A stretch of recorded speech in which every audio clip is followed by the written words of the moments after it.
Hey, what's going on, guys? It's FPL Yusuf here, and welcome back to another video on my YouTube channel. Today, I'm going to be bringing you guys my game week 2 of my bust team. We're going to discuss how we got in game week 1 and how it sort of started off the season for us. We'll talk about some of the transfers that I've made, and just a note, there is a -12 coming for this team, and I'll also show you what my game week team 2 is looking like for Friday's deadline. So I do hope you guys enjoy this video. If you do, please don't forget to drop a thumbs up and subscribe down below. But let's just jump straight into it.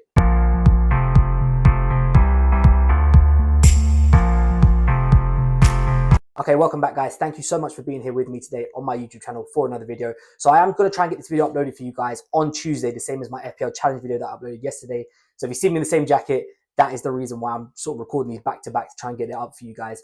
So let's take a look at how we got in game week 1. And actually, it was a very successful game week. We finished on 72 points all out. We got a game week rank of about 728,000. So not the worst start to the season, but obviously everyone, when you've got sort of 10 million players, the clumps for the first few weeks are always going to be the same. So don't look at your rank and feel disheartened if you know you haven't got a great one.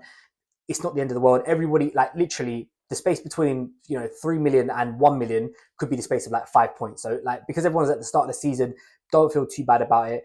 So overall, the team actually did perform quite well. We'll start off in the defense first. Very, very unfortunate that we had a double Nottingham Forest defense clean sheet wiped out. So Sells and Milenkovic only ended up on 2 points in the end. They were on course for both getting clean sheets. They did give away a silly penalty, which Thiago for Brentford scored, so that sort of wiped them out. Aït-Nouri, on the other hand, in our defence, did come back with big points. He got 9, he got a clean sheet, he picked up DEFCON points, and he actually snuck into the bonus as well. So I was really pleased with him as a pick. Pedro Porro also keeping a clean sheet. So this defence could have been all clean sheets across the board. It was just that unfortunate goal that Brentford scored against Forest, which kind of wiped it out. But I was really happy with how the defence played in particular. When we come on to the midfield, Tijani Reinders, a lot's been spoken about him already over the sort of the weekend. What a fantastic debut it was for him. A goal, an assist. Really, he should have come away with 3 bonus points. I looked at the BPS system, and actually, he lost a lot because he got booked. He got tackled a few times. He was offside a few times. That took him really, really down. I think he only finished 1 BPS behind Aït-Nouri. So he was very close to getting 1 bonus point, but realistically speaking, he probably should have ended up taking all 3. So he looks like an absolute steal at 5.5 million. Mohamed Kudus up next. Again, another great return for him. 10 points, 2 assists in the game against Burnley, which we did expect Tottenham to obviously dominate that game and get chances in it. And as we predicted, that did happen. Mo Salah and Florian Wirtz, on the other hand, very different story. Salah was very, very lucky and very fortunate to get a goal right at the death. He didn't really do much throughout the whole game. Neither did Florian Wirtz. Ironically, we had the 2 Liverpool players who didn't do much, whereas Gakpo and Ekitike were the ones who were looking like they were going to, score, assist. So maybe we have to have a look in future weeks about, probably swapping those 2 Liverpool assets. But like I said, it's only game week 1. Salah obviously did get his goal, so we did get the points to him. Wirtz unfortunately didn't. He came off, and then Liverpool scored 2 goals after that. So maybe timing of the sub was a little bit unfortunate for him. But overall, I think the midfield held up quite well. We got 3 double-digit returns from 4, so we can't really complain at that. And then onto the forward line, Ekitike, obviously we did have him, so we did manage to get the goal and the assist from him in the 11-pointer. Ollie Watkins and Aston Villa just very disappointing, only 2 points. Now, I didn't actually think that they would dominate Newcastle.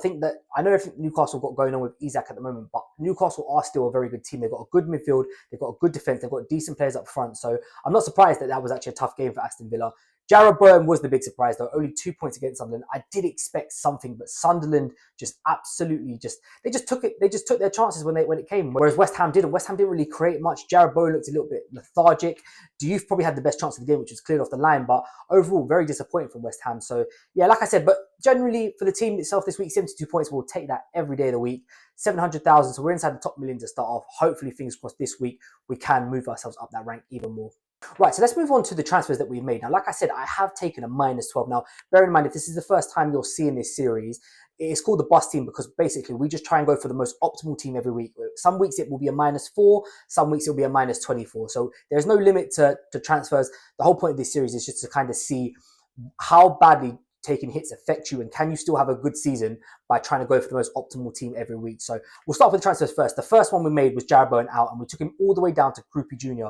to free up a lot of money. So we're going to play with 2 strikers for the time being. So Bowen's gone, we've got Krupi Jr. and he's just going to sit on the bench for the time being. The first big transfer we used that money on was moving Mohamed Kudus up to Bukayo Saka. Now, Bukayo Saka has got Leeds at home this week, which I think is a fantastic feature, whereas Kudus is going away to Man City, so I didn't want no part of that. Saka is a potential captain for me, if not the captain this week. So for me, he's got such a high upside. His minutes are guaranteed. He's on set pieces.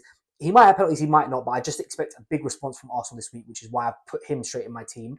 Another Arsenal player that I brought in, and I have got rid of another Spurs player, Pedro Porro has come out and Gabriel has come in. Again, same thing. I thought Gabriel was absolutely fantastic in that first game against Man United. Now, granted, there probably won't be many DEFCONs in this game because you do expect Arsenal to dominate the ball, dominate possession.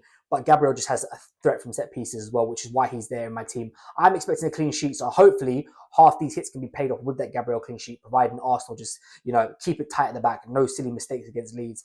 But Gabriel obviously offers that attacking threat too. And the last change we've made is we've taken Florian Wirtz out. They are playing against Newcastle away from home, which I think will be a fairly difficult game for them. And we have brought in Semenyo, who's got Wolves at home now. Semenyo, from the first game against Liverpool, looked fantastic. So he's in good form, but Wolves looked really bad as well. So I'm hoping that is going to be a recipe for absolute success. You've got a player who's in form versus a team who's not in form. Hopefully, fingers crossed, we can see those returns. And all it takes is one goal, and that is the hit payback. And then we have Saka on our captaincy, Gabriel, just to see if they can just bump that up even more. So those are the transfers for this coming game week. Let's take a look at what my team is looking like as a final selection. Okay, so we'll start off in goal. Matt Sells, he's just probably going to stay there for the time being, especially over the next couple of weeks. I don't really see myself wasting a transfer on a goalkeeper.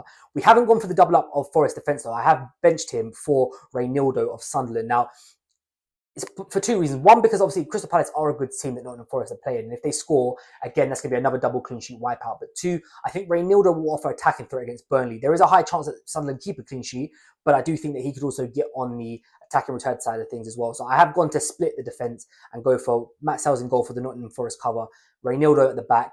Gabriel, obviously the new man we brought in as well, he's going to be starting against Leeds, as will Aït-Nouri against Tottenham. That makes up our back four. Then we come on to the midfield. So we've got 5 in midfield this time. So Mohamed Salah will continue to stay in there. He won't be captain this week. It will be Bukayo Saka, who is obviously one of my new transfers in. Semenyo, of course, we've spoken about him. He's going to be starting for me as well. Tijani Reinders, again, same thing, keeps his place.